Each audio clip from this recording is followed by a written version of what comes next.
बच्चों, आज का टॉपिक है द्विध्रुव आघूर्ण। इंग्लिश में कहते हैं डाइपोल मोमेंट।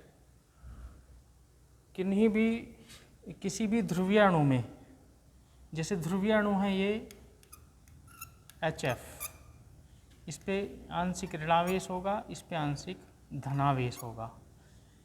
इन दोनों आवेशित बिंदुओं के बीच की दूरी तथा आवेश के गुणनफल को हम इस अणु का द्विध्रुवीय आघूर्ण कहते हैं।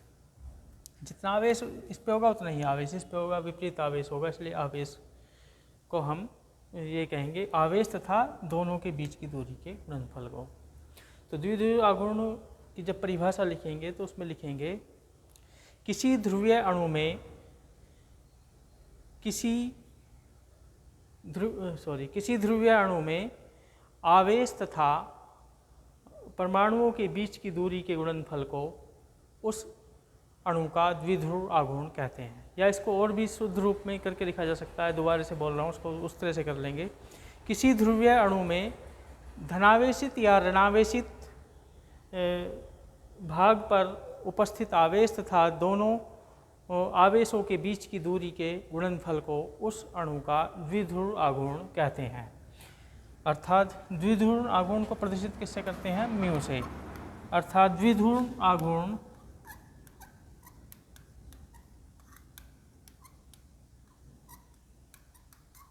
बराबर आवेश गुणा दूरी। कौन सी दूरी? दोनों ध्रुवों के बीच की दूरी तथा किसी ध्रुव पर उपस्थित आवेश। फिर से इसको एक बार देख लेंगे। किसी ध्रुवीय अणु में किसी ध्रुव पर उपस्थित आवेश तथा दोनों ध्रुवों के बीच की दूरी के गुणनफल को उस अणु का द्विध्रुव आघूर्ण कहते हैं। तो लास्ट वाली परिभाषा जो मैंने बताई है ये ज़्यादा ठीक है, इसको लिख लेंगे।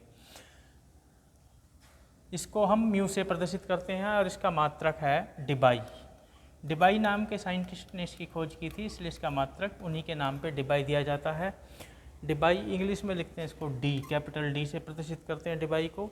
और एक डिबाई बराबर होता है 3.335, एक अंक और है उसको याद नहीं मेरे, गुणा 10 की घात -30 कूलाम मीटर।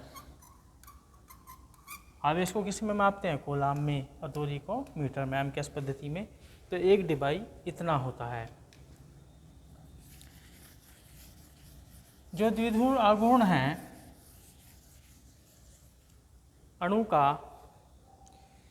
किसी अणु का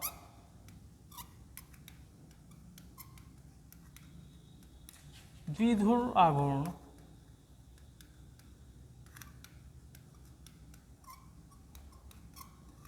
दो बातों पर निर्भर करता है।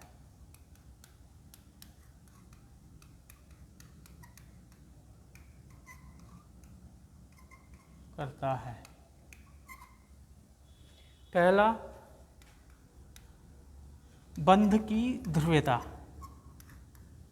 कि बंध में कितनी ध्रुवीयता है। दूसरा, यदि अणु में बहुत सारे परमाणु हैं तो सममिति पर भी निर्भर करता है। अणु की सममिति,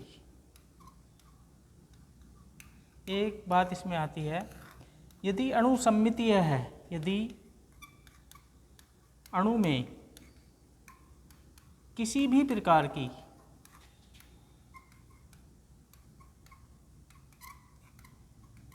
सममिति मतलब सिमेट्री से है, सममिति है, तो डाइपोल मोमेंट का मान 0 होता है। और यदि अणु में असममिति है और उसके बंधों में ध्रुवीयता है तो फिर वो उसमें डाइपोल मोमेंट होगा, द्विध्रुव आघूर्ण होगा। अब इसको एग्जाम्पल से समझते हैं। द्विध्रुव आघूर्ण को बंध आघूर्ण भी कहते हैं। इसको क्या कहते हैं हम? या बंध आघूर्ण भी इसको कहते हैं। बंध आघूर्ण मतलब बॉन्ड मोमेंट। अब इसको समझते हैं एग्जाम्पल से। जैसे ये है HF, तो इसमें ध्रुवीयता होती है, तो इसका द्विध्रुव आघूर्ण 0 नहीं होगा, कुछ ना कुछ होगा, मतलब ये ध्रुवीय अणु है। कैसा अणु है? ध्रुवीय अणु, क्योंकि दो अलग अलग परमाणु ये ध्रुवीय अणु हैं। जैसे ये है HH, इसमें दोनों परमाणु समान है, तो इसका द्विध्रुव आघूर्ण 0 हो जाएगा। ये तो द्विपरमाणु अणुओं की बात की। यदि बहुपरमाणु हो, जिसमें बहुत सारे परमाणु हों और बहुत सारे बंध बन रहे हों, जैसे ये उदाहरण है BF3 का, बोरोन ट्राइफ्लोराइड। बोरोन ट्राइफ्लोराइड में ये प्रत्येक कोण 120 डिग्री का होता है और ये समतलीय अणु होता है, समतल त्रिकोणीय इसको बोलते हैं। एक समबाहु त्रिभुज जिसके केंद्र पर बोरोन है और जो उसके किनारे हैं, मतलब जो जहाँ पे भुजाएं मिलती हैं वहाँ पर फ्लोरीन एटम है। इसका द्विध्रुव आघूर्ण 0 होता है, क्योंकि इसमें सममिति पाई जाती है। सममिति जब हम पढ़ते हैं आगे कक्षाओं में तो पता चलेगा किस तरह से इसमें सममिति है। या इसको दूसरी तरीके से बताया जाता है, जो द्विध्रुव आघूर्ण है वो सदिश राशि होती है, सदिश राशि।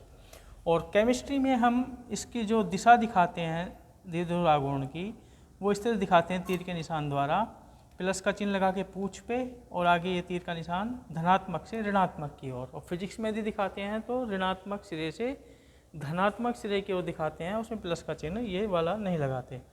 तो इसमें इस तरह से दिशाएं होंगी द्विध्रुव आघूर्ण की, धनात्मक से ऋणात्मक की ओर, क्योंकि फ्लोरीन की विद्युत ऋणात्मकता ज़्यादा है, तो इस तरह से ये दिशाएं होंगी। तो इसमें हम देखते हैं इन दोनों की दिशा इधर को हो रही है और इसकी इधर को, तो ये विपरीत दिशा होने के कारण इन दोनों का जो बॉन्ड मोमेंट आएगा, इन दोनों का जो द्विध्रुव आघूर्ण होगा, दोनों बंधों का अलग अलग बंध है, तो यहाँ पे बॉन्ड मोमेंट हम बोल सकते हैं। यहाँ पे तो बॉन्ड मोमेंट और द्विध्रुव आघूर्ण एक ही है, क्योंकि एक ही बंध है, पर यहाँ पे हम इसको इस तरह से कह सकते हैं, ये तो बॉन्ड मोमेंट है यानी बंध आघूर्ण है, और टोटल अणु के लिए हम द्विध्रुव आघूर्ण शब्द यहाँ पर दे सकते हैं।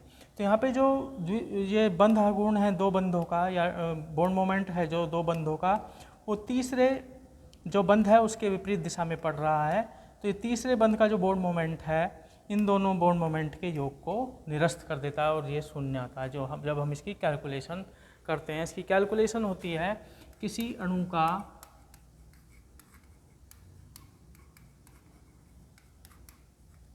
द्विध्रुव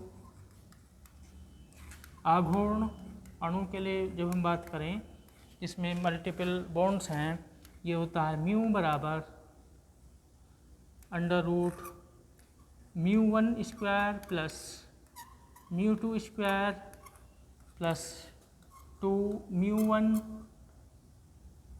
μ2 कोस थीटा। तो इस फॉर्मूले से जब हम कैलकुलेट करते हैं, पहले दो बंध ले लेंगे, फिर तीसरे बंध के साथ उसको विपरीत दिशा में रखेंगे, तो ये शून्य हो जाएगा।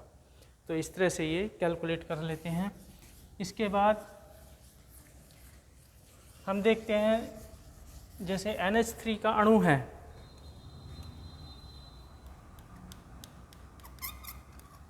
जो NH3 का अणु है इसमें एक लोन पेयर होता है, 5 इलेक्ट्रॉन होते हैं बाहरी कोश में, और ये इस तरह से बंध बनते हैं हाइड्रोजन के साथ। ये पिरामिडीय संरचना होती है, और इसमें किस तरह से होगा, ये नाइट्रोजन की विद्युत ऋणात्मकता ज़्यादा है, तो द्विध्रुव आघूर्ण को किस तरह से दिखाएंगे, इस तरह से।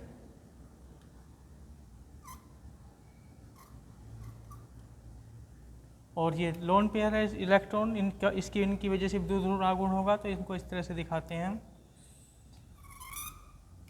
और ये द्विध्रुव आघूर्ण इस तरह दिखाएंगे, धनात्मक से ऋणात्मक की ओर। तो सबकी दिशा एक ही ओर को है और सभी बंध ध्रुवीय हैं, तो इनकी जो इसमें ये ध्रुवीय अणु होता है, द्विध्रुव आघूर्ण इसका शून्य नहीं होता, मतलब इसमें द्विध्रुव आघूर्ण है।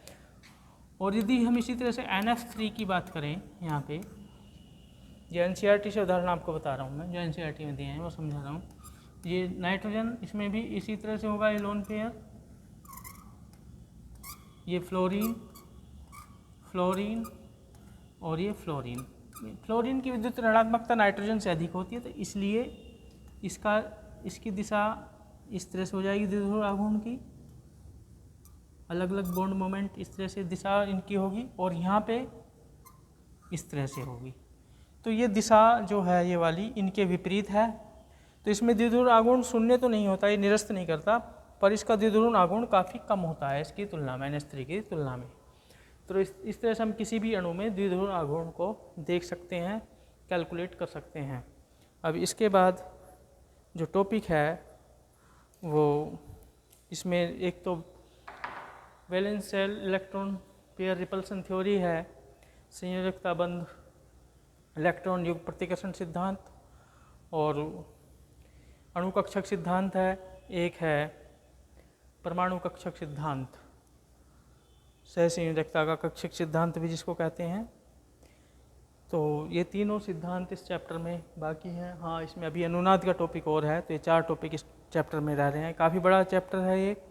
इस चैप्टर में कुछ भी कम नहीं किया गया है, सारा सिलेबस पहले के जैसा ही है। इस चैप्टर में टॉपिक कम नहीं किए गए हैं, इसलिए इसमें टाइम लग रहा है। तो भी इसमें 4 टॉपिक हैं, वो आपको एक एक करके बताए जाएंगे।